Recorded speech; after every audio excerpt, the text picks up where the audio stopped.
आषाढी एकादशी आली की सर्वांना पंढरीची वारी या सिनेमाची हटकून आठवण येते.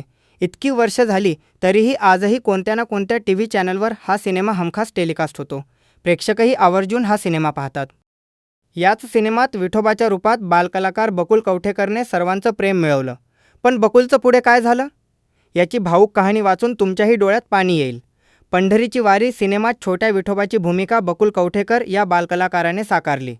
बकुलने साकारलेली विठोबाची भूमिका महाराष्ट्रभर प्रचंड गाजली. एकही डायलॉग न बोलता केवळ हावभावांनी बकुलने संपूर्ण सिनेमात स्वतःची छाप पाडली. बकुल हा सिनेमाचे दिग्दर्शक रमाकांत कवठेकर यांचा मुलगा होता. पुढे बकुलने मोठा झाल्यावर त्याचं शिक्षण पूर्ण करण्याचा ध्यास घेतला. पण बकुलचं अचानक निधन झालं.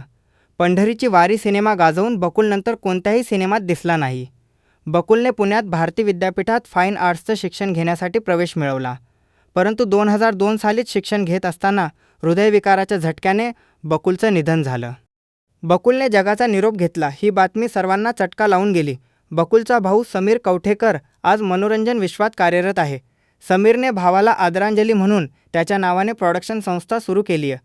समीर यांनी स्वराज्यरक्षक संभाजी, स्वराज्यजननी जिजामातान, राजा शिवछत्रपती अशा गाजलेल्या मालिकांसाठी कार्यकारी निर्माते म्हणून जबाबदारी सांभाळली आहे.